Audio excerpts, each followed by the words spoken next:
Je désigne Clément Mézergue comme étant secrétaire de séance, s'il te plaît, Clément.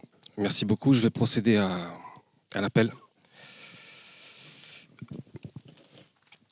Laurent Delaunay, présent. Brigitte Nabé-Girard. Thierry Dubreuil, absent, excusé, m'a donné pouvoir. Delphine Florarat. Gilles Boye. Audrey Combier. Joël Massy. Audrey Gaborio-Nafrichou. Gilles Pruvot. Chantal Caro. Maryse Boucher. Philippe Girard. Anne-Marie Sarrazin, absente, excusée, a donné pouvoir à Clément Mézergue. Serge Flao. Thierry Diremer. Régis Emerio. Karine Nargoué. Arnaud Gann. Philippe Brard. Marilyn Guiriec. Caroline Lise, absente, excusée, a donné pouvoir à Brigitte Nabé-Girard. Virginie Vidoretta, absente, excusée, a donné pouvoir à Gilles Pruvot. Clément Mézergue. André Vessière. Aline Fontaine. Sophie Carrère. Frédéric Malville.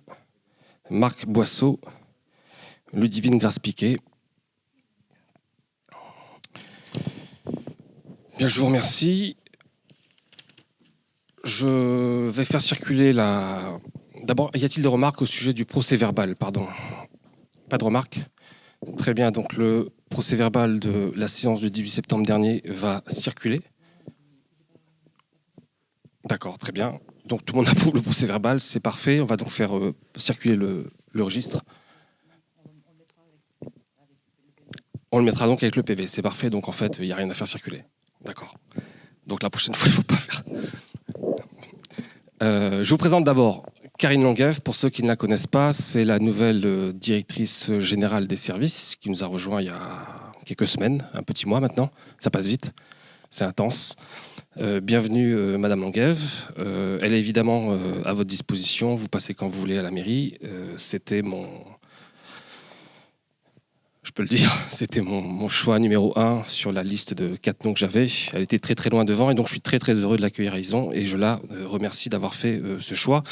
J'en profite pour remercier Valérie Delannoy qui a assuré l'intérim avec courage. Et donc merci beaucoup Valérie si vous m'écoutez. On va donc démarrer maintenant cet ordre du jour. Première question inscrite à l'ordre du jour. Il s'agit d'une décision modificative. La décision modificative numéro 2 par rapport au BP 2020. Vous savez qu'on a fait le choix dès septembre de mettre en place un protocole sanitaire au sein des écoles renforcé par rapport à ce qu'exigeait l'éducation nationale. Et on a donc dû recruter des agents contractuels supplémentaires, tant pour le service périscolaire, pour le service entretien que pour les services ATSEM ou restauration scolaire. On a donc dû recruter afin d'assurer, comme on l'a pu, comme on le peut du reste, le nombraçage des élèves, nombraçage par section en école maternelle, nombraçage par pôle en école élémentaire, et on a dû recruter également pour renforcer le protocole sanitaire de désinfection. Donc c'est la première motivation qui explique cette décision modificative numéro 2.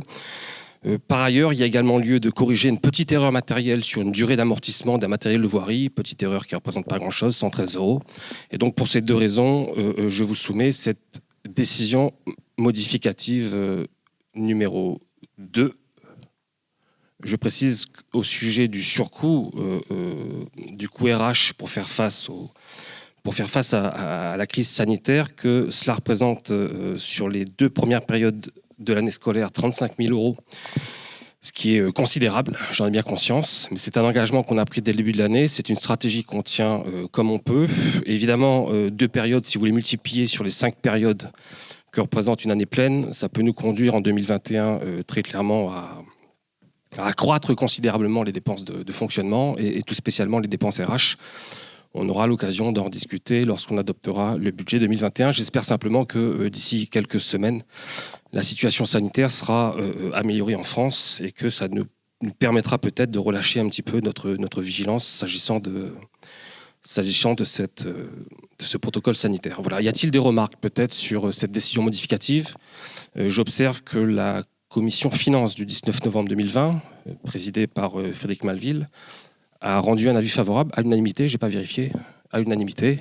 Merci, M. Malville. Y a-t-il des remarques peut-être sur cette décision modificative, sur le coût et sur le prévisionnel? Pas de remarques? Bien, je passe donc cette décision modificative au vote. Y a-t-il des voix contre cette décision modificative? Des abstentions? Très bien, je vous remercie. Deuxième question inscrite à l'ordre du jour. Il s'agit pour vous, conseil municipal, de m'autoriser à engager, liquider et mandater des dépenses d'investissement sur l'année 2020. Vous savez qu'il existe une disposition du Code général des collectivités territoriales qui précise que jusqu'à l'adoption du budget, et là on parle de l'adoption du budget 2021, qui sera fait, je l'espère, en mars. Ça dépend si vous travaillez bien ou pas, Karine. On va essayer, je plaisante. Donc jusqu'à l'adoption du budget 21, le maire peut, sur autorisation du Conseil, et c'est l'objet de cette délibération, engager, liquider et mandater des dépenses d'investissement dans la limite du quart des crédits inscrits au titre des investissements au BP 2020, et ceci afin de ne pas pénaliser l'action municipale en début d'année prochaine. Je vous propose donc, s'il vous plaît, de bien vouloir m'accorder cette autorisation. Je précise que sur le BP 2020, on a inscrit 1 385 000 € de dépenses d'investissement, 25% d'1 385 000 €, ça fait 346 000 € qui pourraient donc être dépensés en début d'année avant l'adoption du budget 21. Et pour l'instant, on a fléché à peine, si je puis dire, 268 000 €. Voilà. Y a-t-il des remarques, peut-être des questions au sujet de cette autorisation du Conseil au maire afin de procéder aux dépenses d'investissement? Pas de remarques. Qui est contre cette autorisation? Qui s'abstient? Très bien, je vous remercie pour cette unanimité. Autre question inscrite à l'ordre du jour. Une demande de fonds de concours pour l'année 2021 à la CALI, au sujet donc du projet de construction de notre médiathèque. Pour ceux qui n'étaient pas là sous le précédent mandat, j'indique que par délibération en date du 30 mai 2018, la commune d'Izon a manifesté sa volonté de se doter d'un équipement culturel à Izon, un équipement culturel ambitieux, équipement culturel qui, de mon point de vue, manque sur ce versant de la CALI. J'ajoute que cet équipement culturel permettra d'assurer un service public innovant, inclusif, autour de la culture, de l'information, du loisir, et que par conséquent cet équipement aura vocation à assurer à la fois une cohésion sociale, une cohésion territoriale, j'insiste sur ce versant de la CALI. Il aura vocation également à aider à la réussite éducative des jeunes. Il permettra, je l'espère, de nouer un partenariat étroit avec le service culture de la CALI, et j'en profite pour rendre hommage à Brigitte qui met beaucoup de cœur à l'ouvrage au sein de la CALI sur sa délégation à la culture, qui permettra également peut-être, pourquoi pas, de mettre en valeur les ressources qu'on a au sujet de notre patrimoine historique, culturel, naturel, et qui permettra donc peut-être, je l'espère, de développer un peu de tourisme familial dans le droit fil de ce qu'essaie de mettre en œuvre la CALI, sous la houlette de Jacques Legrand. On peut rendre hommage à Jacques Legrand, qui est vice-président développement touristique à la CALI. Par conséquent, ce projet d'équipement culturel me semble correspondre à l'intérêt de la CALI, en tout cas à l'intérêt communautaire. Alors on y met peut-être ce qu'on veut du côté de l'intérêt communautaire, mais je maintiens que cet équipement culturel, de ce côté-ci, disons, correspond à l'intérêt communautaire de cette partie de la CALI. Et donc il me paraît très logique qu'on adresse une demande de subvention auprès de la CALI au titre du fonds de concours de la CALI, ceci pour nous aider à assurer le plan de financement prévisionnel de cet équipement. Pour rappel, la médiathèque représente, en termes d'investissement, les travaux représentent 2 300 000 € hors taxes. Et vous avez le plan de financement, je ne sais pas si vous l'avez, on vous a transmis le plan de financement? Non, vous n'avez pas le plan de financement. Alors je vous donne quelques chiffres. Donc 2 300 000 € hors taxes.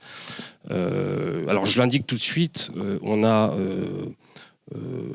corrigé quelque peu, vous le savez, j'en ai déjà parlé avec vous, corriger quelque peu les cahiers des charges techniques, et on a essayé de bonifier, voire de corriger. Alors c'est soit corriger, soit bonifier, ça dépend. Le projet, on répare, on corrige, on bonifie, on essaie de le réviser à la hausse. On pense notamment à nos dépenses de fonctionnement et tout particulièrement à nos dépenses énergétiques. Et donc, prenant connaissance du peu d'ambition, je peux le dire comme ça, ou de la faiblesse même du projet, s'agissant de l'isolation thermique de ce bâtiment. On a décidé notamment, par exemple, d'investir davantage dans cette isolation thermique, ce qui représente évidemment un petit surcoût. On en discutera très prochainement à l'occasion de la commission culture qui se réunira, Gilles, le 4 décembre à 18 ou 19 heures. Donc vous serez évidemment tous conviés à cette commission dont l'objet principal consistera à discuter de ce projet de Métatech. Donc on a révisé un peu le projet, forcément ça représente un petit surcoût. On est à 2 300 000 hors taxes et sur les 2 300 000 hors taxes, on peut espérer un fonds de concours de 175 000 euros de la CALI et non pas de 180 000 euros dans les convocations de la note de synthèse. Il est inscrit 180 000 euros. Il s'agit d'une petite erreur de calcul. Si on passe à 180 000, on va passer sous les 20% de part communale et donc on ne peut pas, on n'a pas le droit. Donc on est obligé de se limiter à 175 000 euros. C'est une demande qu'on va adresser au président Philippe Buisson dans les jours qui viennent et qui sera donc ensuite débattue au bureau de la CALI, puis surtout en conseil communautaire. Donc 2 300 000, 175 000, je l'espère, de fonds de concours de la CALI, 756 000 euros de la part du département de la Gironde, que je salue, 911 000 euros de la part de l'État, et il reste à la charge de la commune, si je puis dire, 460 000 euros hors taxes. 460 000 euros hors taxes sur un projet à 2 300 000. Et j'ajoute tout de suite qu'on va récupérer, grâce au fonds de compensation pour la taxe de la valeur ajoutée, on va récupérer à peu près 15% de la TVA qui aurait été perçue par l'État au titre de ce projet, ce qui représente à peu près 350 000 euros que nous récupérons dans les 2 à 3 ans qui viennent.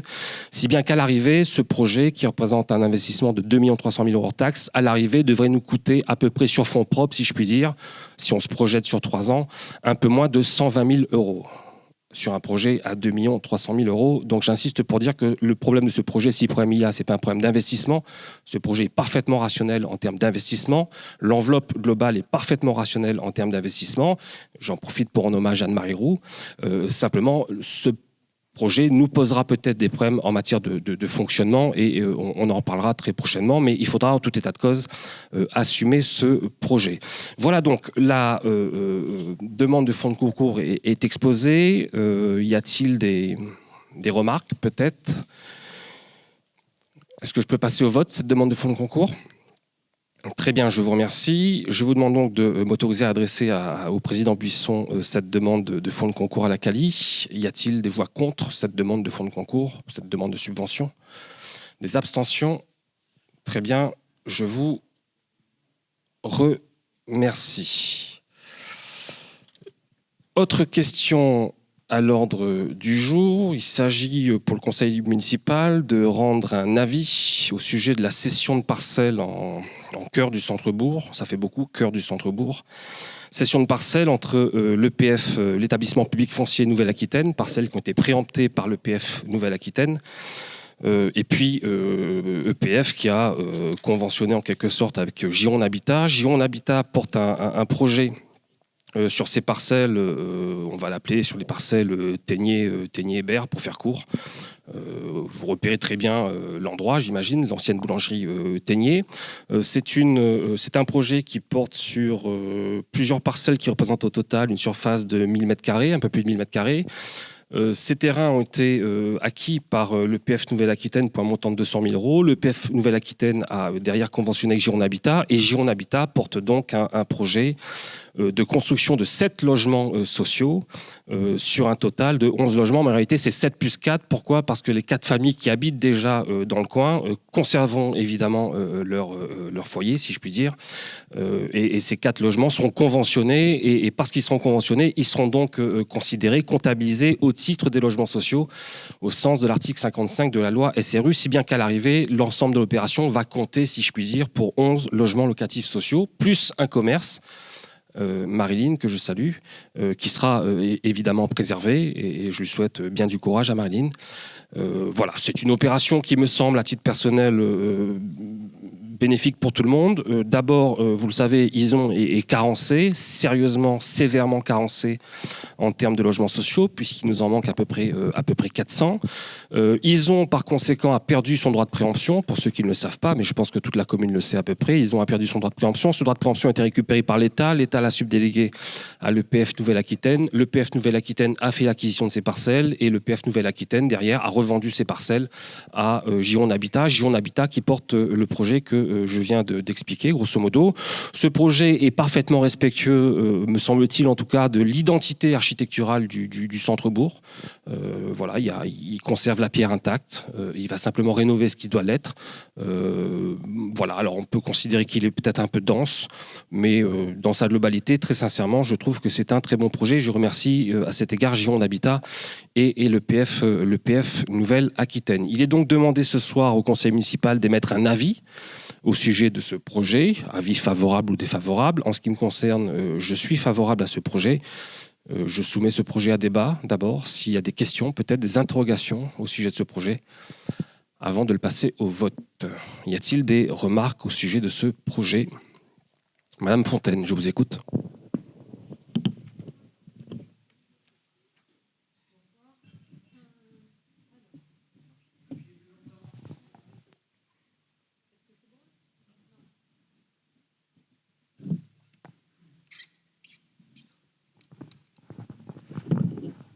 Est-ce que c'est bon là? Merci. Pour parler, ce sera plus facile. Monsieur le maire, bonsoir. J'aurais voulu quelques explications. Pouvez-vous nous expliquer quel est l'impact de cette opération sur les finances de la commune? Il n'y en a strictement aucun. Aucun, pas même 1 euro. Dans ces conditions, pouvez-vous m'expliquer pourquoi cette question a été abordée en commission finances et n'a pas fait l'objet d'une réunion de la commission urbanisme? C'est une très bonne question. Je vous remercie de l'avoir posée. Je pense que ce sujet aurait davantage relevé de la commission urbanisme. Simplement, il aurait eu une seule question inscrite à l'ordre du jour de la commission urbanisme et donc, par conséquent, on l'a présentée en commission finances. Je ne suis pas tout à fait sûre qu'il n'y aurait eu qu'une seule question à aborder en commission urbanisme. Si ce n'avait été de la commission urbanisme, pouvez-vous m'indiquer pourquoi elle n'a pas été réunie au niveau du cadre de vie et de l'aménagement de la commune, étant donné que cette opération, que je salue pour le nombre de logements sociaux, nous fait aussi perdre un commerce? Non, alors la perte du commerce, vous pensez à la boulangerie Ténier? D'accord, ok. Je regrette comme vous qu'il n'y ait plus de boulangerie en plein cœur du centre-bourg, mais cette boulangerie était en désaffection totale depuis 6 ans, me dit-on. C'est peut-être pas 6, enfin 6 je te crois, parce que tu étais très bien placé pour le savoir. Et donc si vous voulez, au bout de 6 ans, quand il n'y a pas un autre commerçant qui reprend les locaux, moi je n'ai pas d'influence sur les commerçants pour les convaincre de venir. Ce que je peux vous dire en revanche, c'est que à côté de Marilyn à côté de Marilyn l'art floral, autant pour moi, il y aura un local qui pourrait avoir vocation à accueillir un nouveau commerce, évidemment beaucoup plus petit que la boulangerie Ténier. C'est pas simple de trouver un commerçant à même de s'installer dans un local aussi petit, mais en tout cas avec Gironde Habitat, on a convenu qu'il serait bon de maintenir cette pluralité de fonctions autour de Ténier. Et pour l'instant, en tout cas, il y a un petit local qui sera disponible. Enfin, en tout cas, il est inscrit au plan. Si on voit que ça ne prend pas, on en fera peut-être autre chose. Mais je souhaiterais, à titre personnel, en tout cas, que dans ce petit local, il puisse s'y implanter une activité économique. J'insiste pour dire que c'est petit, mais qu'il y aurait peut-être quelque chose à faire. Voilà, on aura l'occasion d'en discuter. Ceci étant, je vous le dis, en commission développement urbain, qui sera réunie, je l'annonce tout de suite, le mardi 15 décembre à 19h. Mardi 15 décembre à 19h. Alors pourquoi le mardi 15 décembre? Parce que le 15 décembre, en fait, je disposerai d'éléments nouveaux s'agissant de certains projets qui se dessinent à peine sur Ison. Je souhaiterais que l'ensemble des conseillers soient partie prenante à la réflexion sur ces esquisses. Je parle bien d'esquisses, je n'ai pas parlé de projet, vous voyez. Et j'ai des réunions techniques d'ici dans les semaines qui viennent, dans les jours qui viennent. Et suite à ces réunions techniques, on va me présenter ces esquisses. Je souhaiterais qu'on en discute au sein de la commission développement urbain. Et il serait assez cohérent, me semble-t-il, qu'on y d'y adjoindre, si je puis dire, une deuxième commission s'agissant de la revitalisation du centre-bourg, mais tout dépend des sujets précis qui seront à l'ordre du jour de cette commission. En tout cas, votre remarque est très pertinente et le 15 décembre, je pense que ce sera l'occasion pour vous de vous exprimer sur ces sujets. Madame Fontaine. Je vous remercie de ces précisions, monsieur le maire, mais je regrette toujours que la commission urbanisme ne se soit pas réunie depuis le début de votre mandat. J'ai bien entendu, Madame Fontaine. Je vous remercie. Je passe la délib au vote. Il est donc demandé un avis du conseil municipal qui est défavorable à ce projet, à cette session, qui est défavorable, qui s'abstient. Donc nous y sommes tous favorables. Je vous remercie à nouveau pour cette unanimité. L'autre question à l'ordre du jour concerne l'autorisation du conseil municipal pour conclure une convention de coopération avec le PLI, Plan Libournais d'insertion par l'économie. Et je cède immédiatement à Audrey Combier. Audrey, tu as la parole. Alors, il est proposé au conseil municipal d'autoriser monsieur le maire à signer une convention avec le PLI. Vous avez dû avoir le projet de convention qui vous a été remis. Pour mémoire, le PLI, Plan Libournais d'insertion par l'économie, est une association intercommunale dont la mission est de suivre la mise en œuvre des clauses sociales inscrites dans les marchés publics et d'offrir aux entreprises un interlocuteur privilégié pour les clauses d'insertion ainsi que la mutualisation des heures d'insertion. L'objet de la convention est de fixer les règles de collaboration entre la mairie d'Yson et le PLI pour la mise en œuvre de clauses d'insertion dans nos prochains marchés publics. Pour mémoire, comme vous le savez, l'objectif des clauses sociales d'insertion est de permettre à des personnes sans emploi ou rencontrant des difficultés professionnelles ou sociales de bénéficier de contrats de travail en vue de faciliter leur insertion. Lors de notre commission finances du 19 novembre dernier, un avis favorable a été émis sur la signature de cette convention. Alors j'en profite, je complète pour dire combien j'étais surpris qu'ils n'aient toujours pas conclu une telle convention avec le PLI, qui est un outil très utile quand on croit à l'insertion sociale par l'emploi, et que cette convention avec le PLI va nous permettre donc d'introduire des clauses d'insertion dans les marchés publics, et tout particulièrement dans le cadre du projet de médiathèque, ce qui va nous permettre en gros de se servir, si je puis dire, de ce projet de médiathèque qui représente un gros investissement pour favoriser l'insertion des gens qui en ont besoin, l'insertion par l'emploi des gens qui en ont besoin sur notre territoire. Et donc, il était de mon point de vue grand temps qu'Yson se dote d'une telle convention. Y a-t-il des remarques, peut-être, avant que je la passe au vote, au sujet de cette convention ? Très bien. Qui est contre cette convention de coopération avec le PLI du Libournais ? Qui s'abstient ? Très bien, je vous remercie pour cette nouvelle unanimité. Autre question inscrite à l'ordre du jour, toujours donc une convention, cette fois-ci convention entre Yson et la Société protectrice des animaux. Je te repasse la parole, chère Audrey. Alors, depuis l'année 2002, notre commune délègue à la SPA le soin d'assurer ses obligations en matière de fourrière pour animaux, puisque vous le savez, sur notre territoire, nous n'avons pas de fourrière. La convention de prise en charge des animaux errants qui nous lie à la SPA arrive à expiration le 31 décembre 2020. Il est donc proposé au conseil municipal de renouveler la convention pour 5 années, donc du 1er janvier 2021 au 31 décembre 2025. En contrepartie de cette délégation, la convention prévoit une indemnité forfaitaire qui sera fixée à 45 centimes d'euros net par habitant. Le montant de cette indemnité forfaitaire était auparavant fixé à 40 centimes net par habitant, ce qui représente la somme de 2 324 € par an. Et donc, du coup, pour cette nouvelle convention, on aurait une augmentation de 290 € net à partir du budget 2021. Pareil, lors de la commission finances du 19 novembre dernier, un avis favorable a été émis pour la signature de cette convention. Très bien, des remarques ? Questions ? Je passe donc au vote cette convention. Qui est contre cette convention entre ISON et la SPA? Qui s'abstient? Je vous remercie pour cette unanimité. Autre question à l'ordre du jour, il s'agit toujours de questions juridiques. L'approbation de la modification des statuts de la CALI, qui a été votée il y a peu en conseil communautaire. Je te repasse la parole, cher Audrey. Alors là, on a 2 points pour la modification des statuts de la CALI. Le premier point concerne un transfert de compétences pour la construction, l'aménagement, la gestion et l'entretien du port de Libourne-Saint-Émilion. La ville de Libourne a développé depuis plusieurs années, entre autres, une activité de tourisme de croisière fluviale sur le port maritime Libourne-Saint-Émilion. Le 30 septembre dernier, la CALI a donné un avis favorable sur le transfert de la compétence construction, aménagement, gestion et entretien de ce port de la ville de Libourne vers la CALI.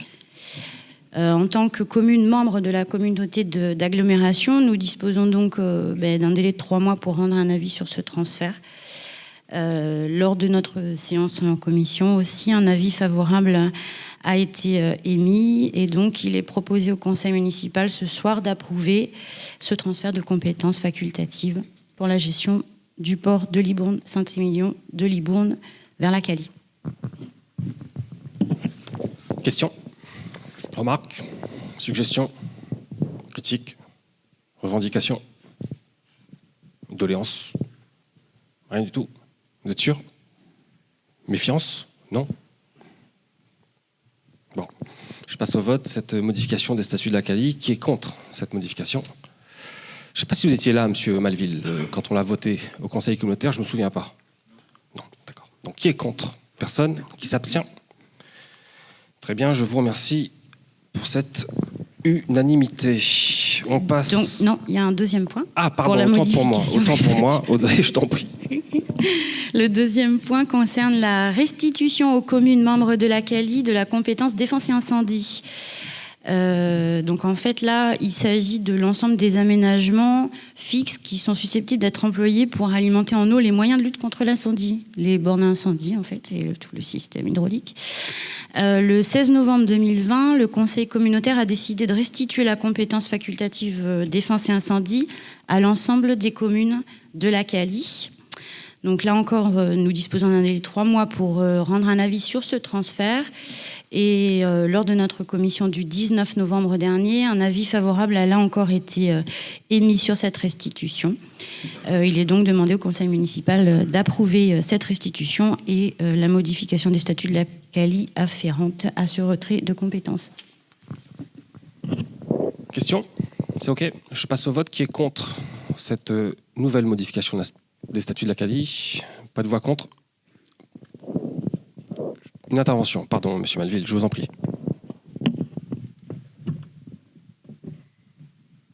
Bon, ça concerne juste une remarque sur la gestion des hydrants. Est-ce qu'il y aura un marché public intercommunal qui serait passé, un groupement de commandes sur la gestion des bornes incendie? C'est une question peut-être qu'il faut poser au groupement de commandes. Et l'autre point, c'est est-ce qu'il y a une étude qui a été faite sur la commune pour connaître le coût aujourd'hui de l'entretien? Alors, à ma connaissance, il n'y a pas de groupement de commandes qui est en germe, mais c'est tellement évident qu'il faudrait passer par un groupement de commandes que j'imagine que ça va être fait. Vous comprenez que la modification est récente, elle a à peine quelques jours, et donc j'imagine que, évidemment, comme plein d'autres sujets, on essaiera de mutualiser cet entretien. Votre deuxième question, là, rebelote. Vous voyez, j'ai pris connaissance il y a quelques jours, j'ai dû prendre connaissance de cette modification mi-novembre, il y a peut-être 10 jours, 2 semaines.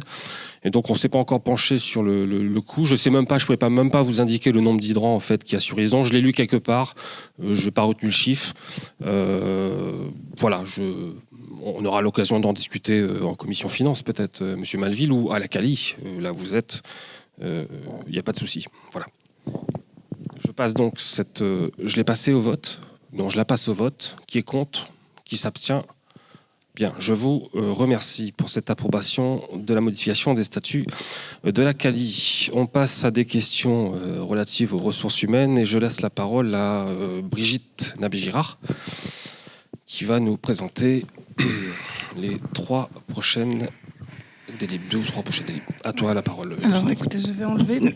Monsieur le maire, mes chers collègues, il s'agit de délibérations un peu techniques, mais qui rythment un peu la vie de notre administration. Et je remercie Valérie Delannoy et Karine Longuève de nous avoir éclairés, aussi bien en commission des ressources humaines qu'en comité technique. Voilà, donc il s'agit donc de création et de suppression au tableau des effectifs de postes à temps complet et non complet. Donc vous avez eu 3 tableaux des effectifs, le tableau actuel, donc celui de novembre, le tableau que nous allons évoquer en décembre et un autre tableau en janvier. Celui de décembre comprend donc des créations de postes, ce sont des avancements de grade, et lorsqu'on crée des postes et qu'on a des avancements de grade, eh bien, dans le même temps, nous supprimons les postes vacants. Voilà, donc c'est assez clair une fois qu'on a compris le mécanisme. Donc voilà pour le premier point, donc le point 8.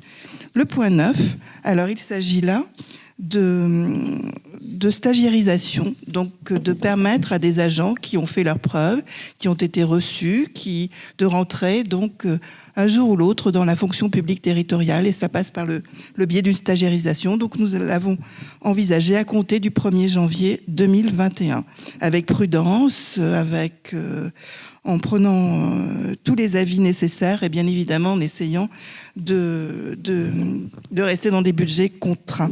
Donc nous avons 3 emplois permanents d'adjoints techniques à temps complet et 4 emplois permanents d'adjoints d'animation à temps complet.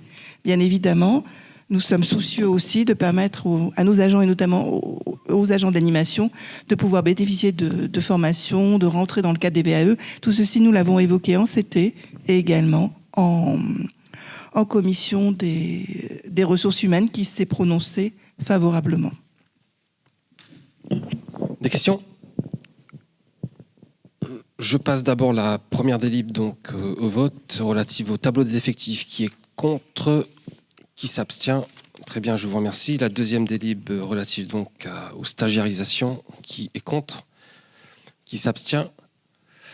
Très bien, je vous remercie. Je te laisse la parole, Brigitte, au sujet du RIFSEP, cette espèce d'usine à gaz Alors justement, communale. Monsieur le maire, mes chers collègues, je prends mon souffle et je vais vous exposer quelque chose qui est un peu complexe, mais qui devrait l'être un peu moins. Vous verrez au fil du temps, nous allons bien évidemment intégrer ce qu'est le RIFSEP.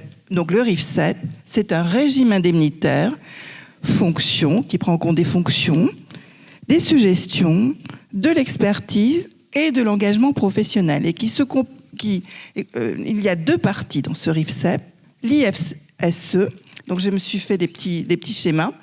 Alors l'IFSE, c'est une indemnité de fonction, de suggestion et d'expertise, donc c'est une partie fixe, et le CIA, qui est le complément indemnitaire annuel.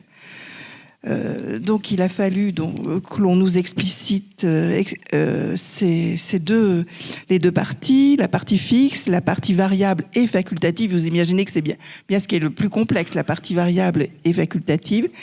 Et les services, nous sommes rentrés bien évidemment dans le cadre, nous avons obligation de rentrer dans ce cadre et nous avons adapté à notre commune, aux agents, donc avec pour les catégories A, B et C, donc 2 groupes pour les A, 2 groupes pour les B et C, 3 groupes puisqu'ils sont plus nombreux et nous allons donc pouvoir être un peu plus précis donc au niveau de ce régime indemnitaire.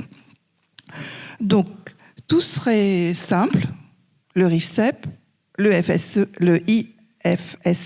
le CIA. Il y a encore une petite complexification parce que le CIA est en 2 parties. Une partie fixe, une fraction en décembre et une deuxième fraction en mars.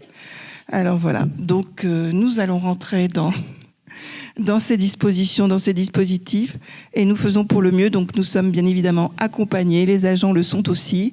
Il y a la partie du CIA qui est versée en mars est faite donc après des entretiens. Voilà, nous essayons de faire en sorte de travailler dans la plus grande transparence possible et de mettre en place donc des outils qui seront utiles pour que les agents se sentent bien, mieux dans notre collectivité. Voilà. Bien. Doliprane. C'est OK. Je passe donc cette... Ah, pardon, monsieur Malville, adressez-vous à Brigitte Nabé-Girard ou à Karine Longuève, s'il vous plaît, mais pas à moi. Je passerai volontiers la main à Karine Longuève si je vois que... Juste une question pour connaître, est-ce que vous avez évalué le coût ? Oui. Le coût de ces primes ? Oui, vous avez le tableau qui a été mis en annexe, parce que ces primes, bien évidemment, elles sont plafonnées. Et voilà, donc... Nous allons, oui. Tout simplement puisque donc je suis le conseil municipal sur le document de synthèse, en fait. C'est pour ça que j'avais pas sous les yeux le tableau. Vous avez les tableaux qui sont annexés, monsieur Malville.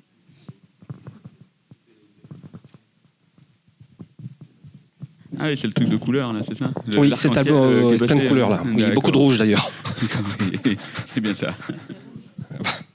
C'est un code couleur entre nous. C'est un code couleur de la DGS, si vous voulez. Elle arrive, elle voit du rouge partout. Là. Elle met du rouge partout. Et c'est elle qui met du rouge. Ouais. D'ailleurs, elle m'appelle le Père Noël. Ah. C'est mon petit nom depuis un mois. Bon courage. Vous parlez à qui ? Bon courage, à moi ou à elle ? À moi, d'accord. C'est gentil. Je ne suis pas habitué à cette degré de bienveillance de votre part, monsieur Malville. Merci. Je passe donc au vote cette question du RIFSEP. Bien, qui est contre cette usine à gaz ? Qui s'abstient ? Très bien, je vous remercie pour cette nouvelle unanimité. Je poursuis l'ordre du jour avec une question relative au déploiement de la 5G sur le territoire d'Ison. Et je souhaiterais que notre conseil adopte ce soir une motion relative donc au déploiement de la 5G sur la commune, une motion dont l'objet consiste à nous inviter collectivement, si je puis dire, à surseoir à toute implantation d'antennes relais 5G sur le territoire de la commune, d'une part, et à demander de manière plus large la tenue d'un débat avec toutes les parties prenantes isonnaises au sujet de ce déploiement de la 5G. Je suis obligé de procéder à la lecture de la motion. Je vous prie de m'excuser si elle vous paraît un petit peu longue, mais il me paraît important d'être aussi précis que possible. Je vous exposerai dans un premier temps les motifs de cette motion, ce qui la motive, et puis, in fine, en chute, je vous exposerai donc la motion que je propose à l'adoption du conseil municipal ce soir. Exposer des motifs, d'abord. Le gouvernement a identifié la 5e génération de téléphonie mobile comme un enjeu stratégique pour la France. Les enchères concernant l'attribution des fréquences ont été lancées le 29 septembre, vous le savez, et le 18 novembre dernier, les premières fréquences ont été activées sur le territoire français. Supposé marquer l'entrée dans une nouvelle ère, la 5G déchaîne les passions tant au niveau national que local. À Ison, chez nous, une offensive a été lancée par les opérateurs de téléphonie mobile. 2 nouvelles informations ont en effet été adressées à la mairie ces dernières semaines. La dernière information est arrivée à la mairie le 18 novembre, pour être précis. Route du Joga, d'abord, première information, première nouveauté. Route du Joga, au lieu-dit le Petit Bois, là où un pylône de 33 mètres de haut accueillant plusieurs antennes relais a été installé sur un terrain communal. Avec l'autorisation du conseil municipal, le 5 décembre 2018, route du Joga, donc l'opérateur SFR a annoncé son intention, je cite son courrier, de faire évoluer cet équipement afin d'apporter de nouveaux services 4G, 4G+, ou 5G par exemple, avec une date prévisionnelle des travaux, novembre 2020. Je répète que c'est un courrier qui arrive en mairie le 18 novembre. Donc on va dire qu'ils sont soit très pressés, soit à l'arrache, mais en tout cas, c'est pour demain. Route d'Anglumeau, autre courrier, cette fois-ci de Bouygues Télécom. Route d'Anglumeau, là où un pylône pour antenne relais de 42 mètres de haut a été installé, toujours avec l'autorisation du conseil municipal, délibération du 30 mai 2018. Bouygues Télécom va, je cite, convertir la bande de fréquence présente sur le site en 5G.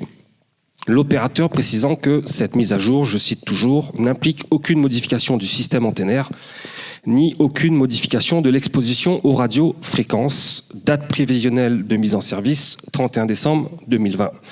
En outre, rue des Gabots, sur un terrain privé, vous le savez, Bouygues Télécom a la ferme intention d'installer une nouvelle antenne relais de 33 mètres de haut, en dépit des protestations des riverains et de l'opposition de la municipalité. Vous le savez, j'ai pris un arrêté de retrait en date du 18 novembre dernier.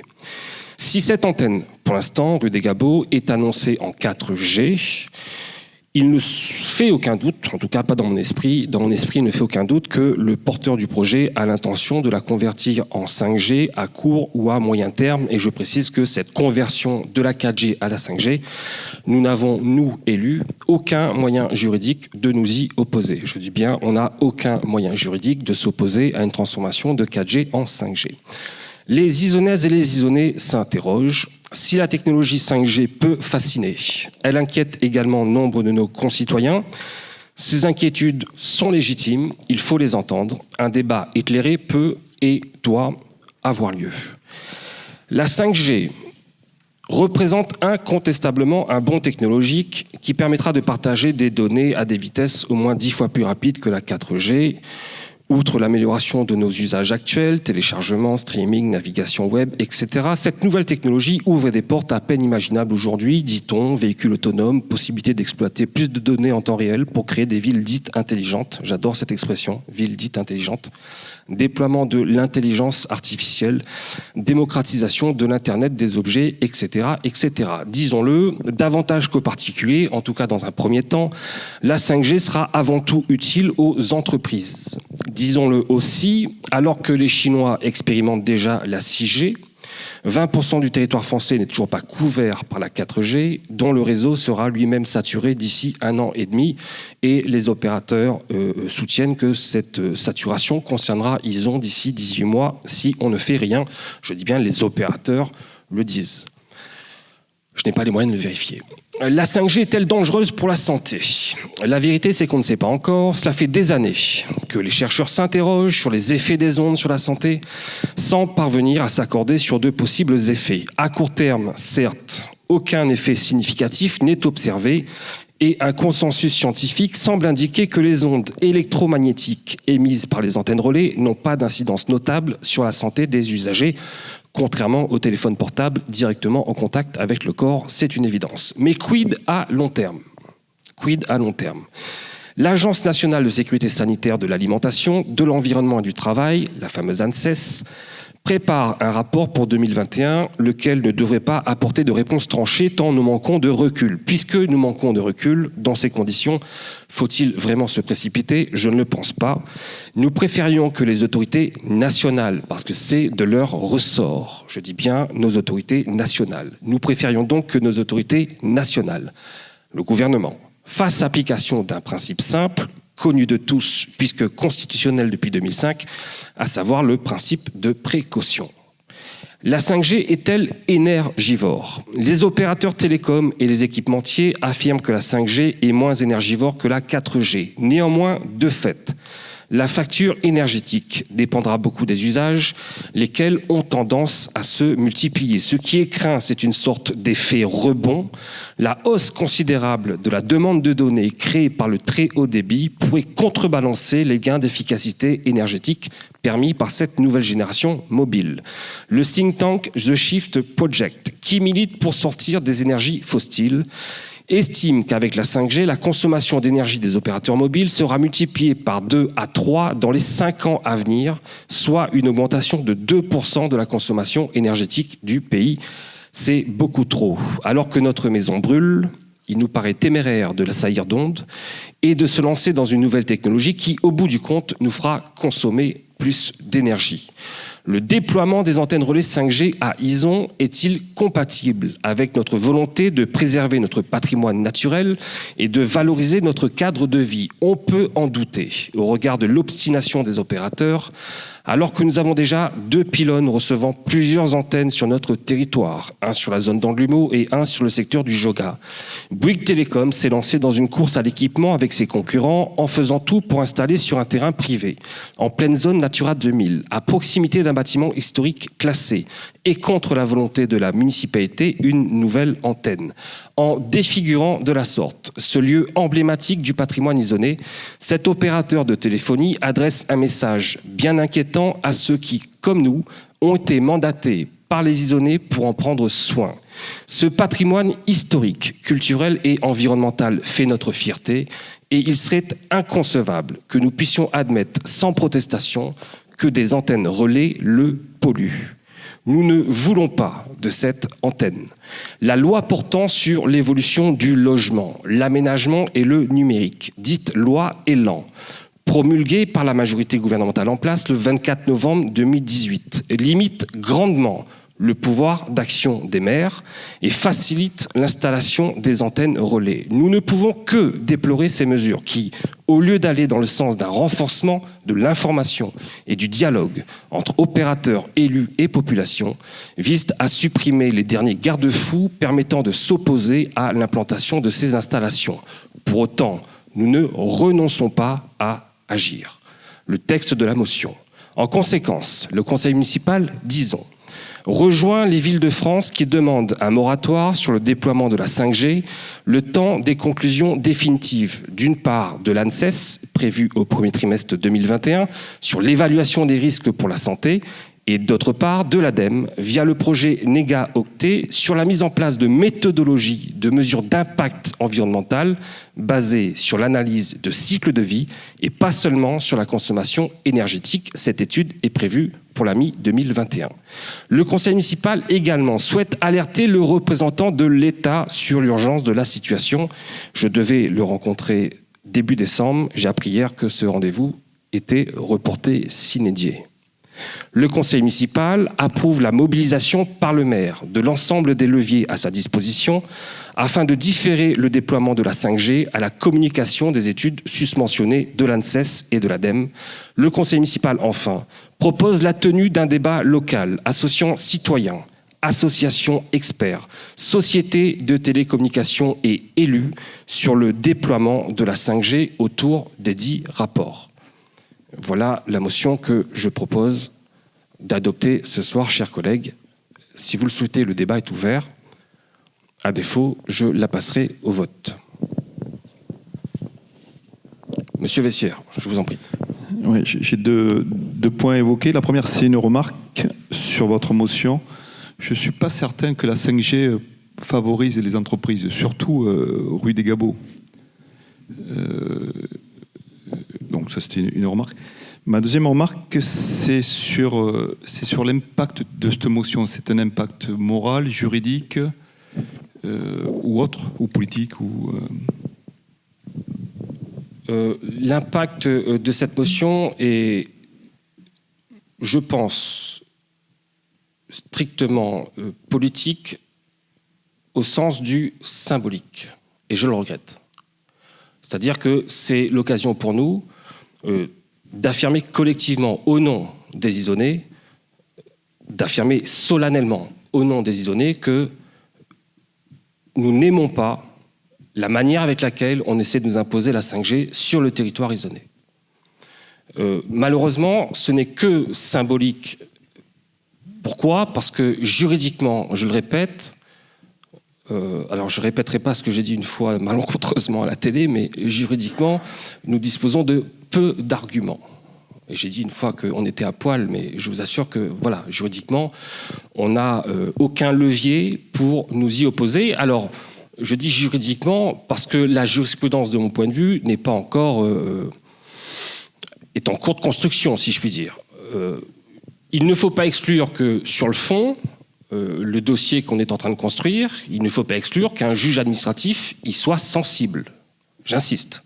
Je dis simplement que tout va dépendre de l'interprétation du juge administratif, à qui je rends hommage ce soir. Mais ce qui est certain, c'est qu'il n'est pas écrit dans la loi qu'on a, à coup sûr, des arguments solides à faire valoir devant un juge. On va se battre. J'invite le collectif de riverains à se battre. On sera à leur côté. Je dis simplement que ça va dépendre de l'interprétation du juge et de notre capacité à le convaincre que si vous me parlez de la rue des Gabots, puisque vous avez démarré sur la rue des Gabots, je ne sais pas si dans votre esprit, M. Vessière, c'est rue des Gabots, Joga et Anglumeau, mais en tout cas, s'agissant du projet rue des Gabots, voilà, j'espère bien convaincre un juge administratif Ça va être très très compliqué, tout le monde le sait, je m'en suis expliqué, mais en tout cas, on espère bien qu'il finira in fine, ce sera long, qu'il finira in fine par entendre nos arguments. S'agissant de Anglumo et du yoga, bah là, pour le coup, très sincèrement, je ne vois pas trop, là, dans l'immédiat en tout cas, ce qu'on pourrait y faire, sauf éventuellement, mais là, dans l'immédiat, ce n'est pas possible, sauf éventuellement, s'agissant en tout cas de l'antenne au yoga, sauf éventuellement à résilier le contrat qui nous lie à ces opérateurs, puisqu'il s'agit, j'insiste, c'était voté en 2018, d'une location. C'est un terrain communal, route du Joga, qui est loué à un opérateur qui doit rapporter 4 500 €, 5 500 € par an, j'ai plus les chiffres en tête, monsieur Vessière, et la convention court, je ne vous dirai pas jusqu'à quand, mais voilà, en tout cas, il nous faudra de toute façon respecter le contrat jusqu'à son terme, et puis la question se posera ensuite. Mais ce qui est navrant, je trouve, c'est que les questions que se posent les citoyens sont légitimes, et que j'ai l'impression qu'on brusque un peu les gens, on brusque les élus, on brusque les administrés, on brusque un peu tout le monde, alors que pour l'instant en tout cas, ce qu'on demande c'est juste prendre un peu de recul sur le sujet, ne pas nous précipiter, et si j'insiste, monsieur Vessière, je pense vraiment que la 5G à court terme profitera d'abord aux entreprises avant de profiter aux administrés, même rue des Gabots. Même rue des Gabots. Vous voyez, ça serait un peu loin à vous expliquer techniquement pourquoi, mais même rue des Gabots, je ne pense pas que les citoyens aient besoin de 5G. Vous voyez que ça aille 10 fois plus vite. Moi, perso, ça m'en touche une sans faire bouger l'autre. Par contre, pour certains projets entrepreneuriaux, ça peut être très intéressant, mais voilà, je veux pas jouer. Je veux éviter l'opposition caricaturale entre ceux qui seraient partisans des Amish, hein, c'est ça, et puis ceux qui seraient partisans d'une croissance débridée. Vous voyez, je vais éviter ce débat caricatural. Je pense que personne n'en sort grandi. Je demande simplement à ce qu'on prenne un peu le temps et à ce qu'on débatte, parce qu'il y a matière à débat. Il y a matière à débat avec les isonnés. Voilà, monsieur Vessière. Y a-t-il d'autres remarques, peut-être ? Oui, pour moi, ce qui va améliorer les entreprises, c'est ça. C'est la fibre, c'est pas la 5G. Ce qui m'inquiète, c'est que votre rendez-vous soit reporté sine die. Ça, c'est pas rassurant. Non, mais là, vraiment, j'ai aucun élément qui... je me pose des questions, évidemment, mais j'ai aucun retour sur le pourquoi du comment. Vous savez, quand le secrétariat du sous-préfet vous appelle, enfin, vous envoie un mail, vous dit c'est reporté sine die, vous essayez d'abord d'obtenir un nouveau rendez-vous, et éventuellement ensuite une explication, mais si vous lui demandez tout de suite l'explication, ça le fait pas trop. Non, plus sérieusement, vous voyez, je sais pas, il revient pas avant je sais pas quand, bon, c'est pas possible. Ça m'interroge aussi, mais j'ai pas de réponse. Et deuxième point d'inquiétude, c'est que vous avez mis un arrêté d'arrêt des travaux, ce qui est très bien. Par contre, ce n'est pas respecté par l'entreprise qui... Alors, si vous les avez vus aujourd'hui, vous me le signalez, aujourd'hui ou hier, mais en tout cas, on y passe 4 fois par jour. Et l'ordre a été donné de stopper les travaux s'ils continuaient. Donc, sauf erreur de ma part, depuis lundi, il n'y a pas eu de travaux sur cette parcelle. Il y en a eu en début de semaine dernière, mais en début de semaine dernière...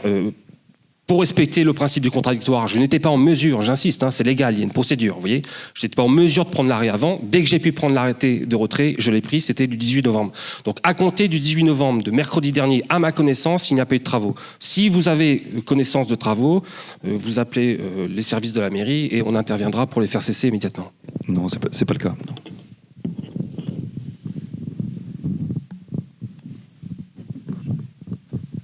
Juste sur la dernière phrase, en fait, proposer la tenue d'un débat local associant citoyens, association, experts. Et je voulais savoir qui c'est qui va le piloter au sein de la mairie, ce débat. Qui va piloter ce débat ? Vous, monsieur Malville, si vous le souhaitez. J'ai peu de temps, moi, en ce moment. Nous sommes deux, mais en tout cas, pas un technicien là-dedans. Faites comme vous voulez, monsieur Malville, mais en tout cas, enfin, vous parmi les votes, si vous voulez, il n'y a aucun problème. Tant que c'est un débat, de poursuivre, vous, pas de problème. Tant que c'est un débat dans lequel on respecte les personnes, toutes les personnes, dans lequel on ne tient pas de propos diffamatoires à l'égard de toutes les personnes. et un débat dans lequel on fait honneur à tout simplement un peu d'honnêteté intellectuelle. C'est forcément votre cas, peut-être, c'est pas forcément le cas de tout le monde. Voilà, c'est à ces conditions, vous pouvez mener le débat, conduire ces débats, ça ne me pose aucun problème. Il faut vraiment qu'on en débatte. Les isonnés ont besoin de débats de fond, pas de mauvaises caricatures. Mais je suis d'accord avec vous là sur le fond du débat. C'était juste pour savoir qui pilotait. On a une commission qui gère le cadre de vie, on a une commission qui gère, qui devrait gérer bientôt les conseils de quartier. Donc je me disais que ça pouvait aussi faire partie de cette commission en fait. Oui, mais alors, vous avez raison, hein, mais il faut vraiment ouvrir le débat. Voilà. Sortir des schémas institutionnels. Voilà. Si des isonnés, par exemple, du collectif de riverains qui en ce moment se fait bien du souci, souhaitaient piloter la conduite de ces débats, mais j'insiste pour dire qu'un débat, il faut pas des partisans que d'un côté. Vous voyez, il y a des gens qui sont favorables à la 5G. Pas du côté de ma majorité, ça c'est certain, mais il y a des gens qui peuvent vous dire que la 5G est une nécessité à moyen terme. Il faut juste être capable d'entendre ces gens en les respectant et en faisant en sorte que ce soit réciproque. Il faut être capable d'entendre ces gens dire, écoutez les gars, la 5G, voilà, on peut être contre peut-être, mais en tout cas c'est juste inévitable. Et donc, quant à faire, admettons-la. J'ai pas dit que c'était ma position, loin de là.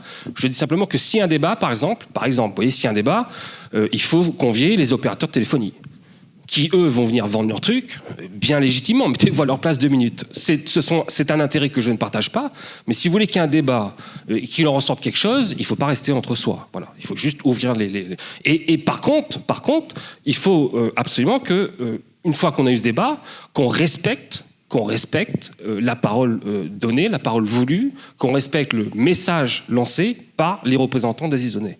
Ouais, c'est cette espèce de méthode consistant à dire on peut s'essuyer les pieds sur ce que pensent les isonnés ou sur ce que pensent les représentants des isonnés qu'à titre personnel je trouve insupportable. Surtout quand on y va à ce rythme-là. Non, sur le fond, moi je suis d'accord avec vous. La difficulté, c'est de trouver effectivement des gens qui soient capables d'entendre une contradiction. J'ai lu dans la presse, on trouve aujourd'hui des journalistes ou des experts qui disent oui, il faut la 5G, et en parallèle, systématiquement, il faut un deuxième article qui dit et c'est normal, pourquoi il ne faut pas la 5G. Avec un certain recul, bien entendu. Donc non, moi, ma question, c'était comment en fait vous voyez ces débats. Bon, là, vous nous l'avez expliqué. Et oui, enfin, moi, j'y participerai plutôt en spectateur, parce que je dois vous avouer que je n'y connais strictement rien. Je sais la différence entre la 3G et la 4G sur mon téléphone quand le 3 s'affiche ou quand c'est un 4 qui s'affiche. C'est à peu près tout ce que je conçois de la téléphonie à mon niveau. Mais par contre, si je connais des gens qui veulent vous aider à le piloter, je leur ferai savoir et ils viendront vous voir, il n'y a absolument aucun problème. Je répète, hein, je vous propose de le piloter, Monsieur Malville. S'agissant de mes connaissances techniques sur le sujet, elles sont limitées. Par contre, je suis certain d'une chose. C'est que je n'ai pas besoin de connaissances techniques pour m'imaginer combien l'antenne projetée rue des Gabots défigurait le site. Ça, c'est une question de sensibilité, c'est une question d'esthétique, si vous voulez, c'est une question bon. Mais en tout cas, ça n'a rien de technique. Par exemple, typiquement, là, je trouve délirant qu'on puisse installer une antenne à cet endroit du patrimoine environnemental isolé. Et là, je ne parle pas de risque sanitaire ou de quoi que ce soit. Je parle tout simplement de cadre de vie. Voilà. Bien. Est-ce que je peux le passer au vote, la motion ? Très bien, chers collègues, je passe donc cette motion au vote. Qui est défavorable à cette motion ? Contre cette motion ? Qui s'abstient ? Très bien, je vous remercie pour cette unanimité. Je poursuis, s'il vous plaît, avec quelques informations. Et je précise que Caroline Lise nous a rejoint à 20h17, me dit-on. C'est important que ce soit au PV. Bonsoir, Caro, je t'en prie, tu étais au travail. Je sais, on travaille beaucoup à la SNCF. Non, mais je le pense vraiment, en plus. C'est dur, à la SNCF. C'est dur à être cheminot, quoi. Je salue mes camarades cheminots. quelques questions, s'il vous plaît, quelques remarques. D'abord, à titre informatif, 3 sujets d'importance inégale. D'abord, vous dire que conformément à ce qu'on a voté au Conseil et conformément à ce qu'on avait décidé en Commission Finances, la Commission Finances était consultée au sujet de la prise en charge suite à 2 petits sinistres qui ont frappé de 2 personnes sur le territoire de la commune. Et la Commission Finances a donc émis un avis favorable pour la prise en charge du remboursement de ces 2 sinistres pour un montant de 358 €. Donc je m'étais engagé à ce que ça fasse l'objet d'un avis de la Commission Finances et ça a été le cas. Première information. Deuxième information, je tenais à faire part au Conseil d'un arrêté de retrait que je vais prendre très prochainement, demain je pense. Je vais d'abord vous en parler au sujet, un arrêté de retrait qui concerne donc le permis de construire du projet Nexity, du projet Caperani, qui, vous le savez peut-être pour ceux qui ont suivi le dossier, qui est né il y a 2 ans maintenant, je crois que c'était en octobre 2018 que l'ancienne majorité avait voté la cession d'un terrain donnant lieu à ce projet. Je tenais à vous dire d'abord que, à la demande du porteur du projet, donc je vais procéder au retrait de ce permis et à son annulation. C'est important que je vous en parle. Pourquoi ? Parce que d'abord, c'est un projet sur lequel il était projeté la construction de 58 logements, dont 35 logements locatifs sociaux. Et ces 35 logements locatifs sociaux avaient été comptabilisés sous le bilan triennal précédent au titre des logements sociaux faits sur la commune. Et donc ça veut dire qu'on était déjà loin du compte. Et là, on aggrave encore le déficit d'un coup. Mais en tout cas, je vais retirer ce permis. C'est un sujet important également parce que, pour ceux qui s'en souviennent, lorsque le sujet avait été exposé au conseil municipal sous le précédent mandat, il y a 2 ans à peu près, fin 2018, le Réveil Isoné à l'époque s'était prononcé contre ce projet en mettant en avant que ce projet devait s'implanter sur un espace boisé dans lequel il y avait quantité d'espèces protégées, qu'il s'agissait d'une zone humide et qu'on ne comprenait pas à l'époque qu'on puisse bétonner et artificialiser à ce point un espace boisé remarquable sur lequel on compte des espèces protégées, qui plus est zone humide, mais on était à l'époque dans l'opposition et donc nous n'avions pas obtenu gain de cause. Ce projet avait été adopté par 22 voix contre 7, je le dis de mémoire. Il s'avère que l'État, que les services de l'État, plus précisément le Conseil national de la protection de la nature, qui est une espèce d'autorité administrative indépendante, si vous voulez, il s'avère que le Conseil national de la protection de la nature, qui est compétent légalement pour rendre un avis sur de tels projets, ce Conseil national de la protection de la nature a émis un avis très critique au sujet de ce projet, lorsqu'il a été instruit par ses services. Je ne cite pas les extraits de l'avis. L'avis date de juillet 2020. On ne me l'a communiqué que mi-octobre, pour des raisons qui m'échappent. Enfin, en tout cas, je remercie au moins les services de l'État de me l'avoir communiqué, avec retard, certes, mais il m'a finalement été communiqué. Et ce projet